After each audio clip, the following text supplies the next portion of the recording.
여러분, 종합소득세 납세 대상이 확 늘어났습니다. 그것도 적게 늘어난 것이 아니라요, 거의 30만 명 가까이 늘어났습니다. 그러니까 얼마나 많이 늘어난 거예요. 지금 이대로 보면 예를 들어서 직장에 다니고 있는 사람이 기타 소득이 있어요.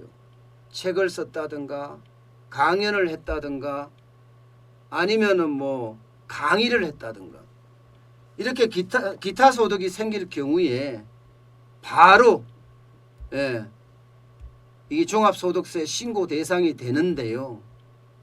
지금까지는 1,500만 원을 받아도, 그러니까 근로소득 외에 1,500만 원을 더 벌어도 이게 종합소득세 과대 대상이 아니었습니다.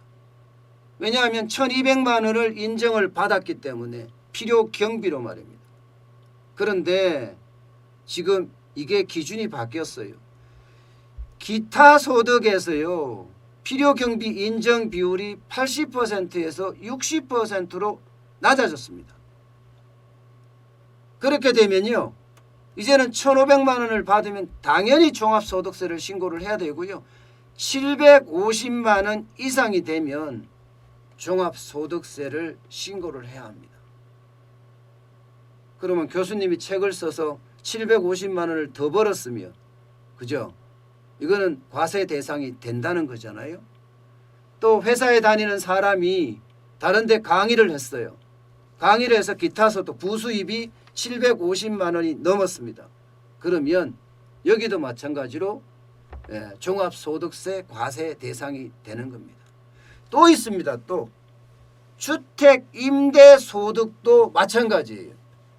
주택 임대 소득도요, 연간 2천만 원까지 이하면 비과세 혜택을 받았습니다. 그런데 올해부터는 과세 대상에 포함이 됩니다.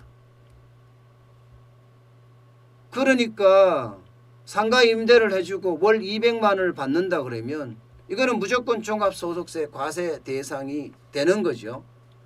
그러니까 종합소득세 내는 사람도 그만큼 늘어난 거예요. 근로자이면서 750만 원의 부수입이 있든가, 그 다음에 주택 임대소득을 받고 있든가, 이런 사람들까지 다 이제 내야 합니다. 그렇게 되면 올해 처음으로 종합소득세 내는 사람이 30만 원 명에 육박한다, 이렇게까지 지금 이야기하고 있어요. 게다가 내는 금액도 이게 수십만 원에서요, 수백만 원이 넘을 경우도 있다 해서 종합소득세 날벼락이라고 합니다. 수십만 원에서 수백만 원까지 나가는 거예요. 엄청나죠. 수십만 원만 하더라도 이게 부담이 될 수 있거든요. 부수입을 벌었다고 해서 그 부수입 버는데 사실 부자가 아니라 주수입하고도 마찬가지예요.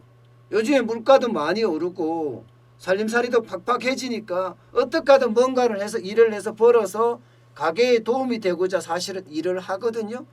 그런데 그 부담이 고스란히 세금으로 온다 그러면 얼마나 힘들겠어요. 특히 주택 임대소득, 여기는 장난 아닙니다. 수백만 원까지도 나올 수 있다는 게 지금 일반적인 예측이에요. 자, 2016년 대비 한번 해볼게요. 종합소득세 납세자가 548만 명이었어요. 그런데 지난해는요 691만 명이에요.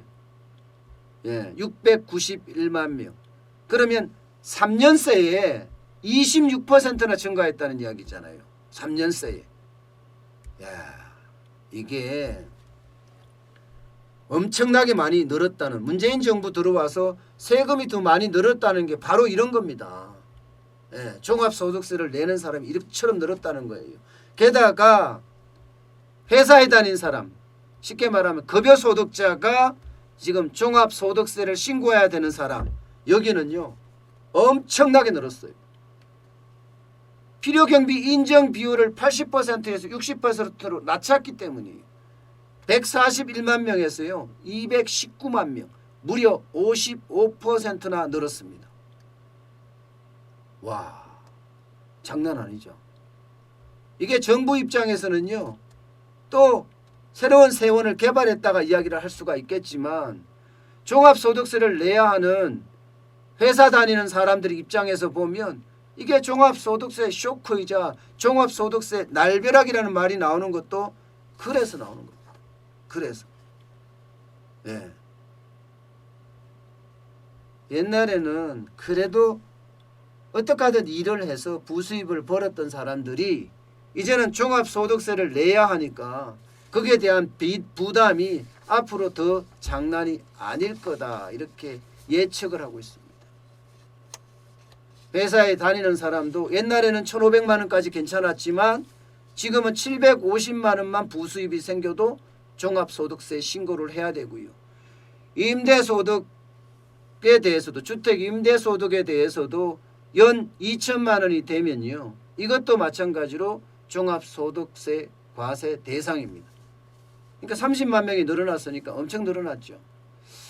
이거를 보면서 와 지금 세원이 줄어들고 기업이 박살이 나니까 법인세가 엄청 떨어졌잖아요. 그래서 정부가 이 세원 확보 차원에서 이 필요경비 인정 비율을 낮춘 것 아니냐 이런 이야기까지 지금 하고 있습니다. 80%에서 갑자기 60%로 낮추면 엄청나게 낮춘 거잖아요. 너무 많이 낮췄다는 거죠. 결국은요 여러분 어떤 식이든 정세가 될 거예요. 정세가. 세금은 계속해서 늘어날 수밖에 없습니다. 부동산세만 하더라도요 공시지가 대비해서 계속 올리잖아요. 1년에 5%씩 공시지가를 올리니까 그렇게 되면 종합부동산세는 많이 나올 수밖에 없는 그런 상황이잖아요. 게다가 지금 종합소득세까지 지금 신고를 올해는요 종합소득세가 5월 말까지 신고 안 해도 됩니다. 이 코로나19 때문에 8월 말까지 연기가 됐습니다. 물론 저도 종합소득세를 신고를 어제 했는데 이렇게 많이 늘어나는 걸 보면요 세금도 장난 아닐 거다. 일반적으로 자영업을 하면 종합소득세를 신고를 하면 환급을 받는 게 일반적이거든요. 그런데 올해는 환급받지 못할 수도 있다는 그런 이야기까지 하더라고요. 그 정도로 필요경비 인정 비율이 뚝 떨어진 겁니다. 필요경비 인정 비율이 말입니다. 이렇게 세금이 또 올라간다는 거, 자꾸 세원을 개발한다는 거, 결국은 세금만 이제 많이 나가게 생겼습니다. 게다가 여러분 아시죠? 이제 월세나 전세에 대한 소득 계약도 의무로 신고해야 된다고 말입니다. 여기도 만약에 신고하게 되면 임대소득세가 또 그만큼 나갈 수밖에 없어요. 임대소득세가. 지금 사실은 월세 전세 의무신고제 같은 경우요. 확정일자를 받는 경우에는 자연적으로 신고가 되거든요. 그런데 전국에 월세하고 임대로 사는 전세로 사는 사람이요. 한 600만이 좀 넘습니다. 그중에 확정일자를 받는 사람이 100만 명 조금 넘는 수준입니다. 나머지 500만 명은 사실상 확정일자 안 받고 그냥 사는 사람들이거든요. 이들에게도 지금 부담이 그만큼 많이 가지 않을까 그렇게 지금 예측하고 있습니다. 거기도 또 세금이 올라가는 거예요. 지금요 재정적자가 이렇게 커지기 때문에 세금을 안 올릴 수가 없을 거예요. 어떤 식이든 올릴 텐데 세금을 어디에 올리는지 한번 두고 봐야 될 일 같습니다.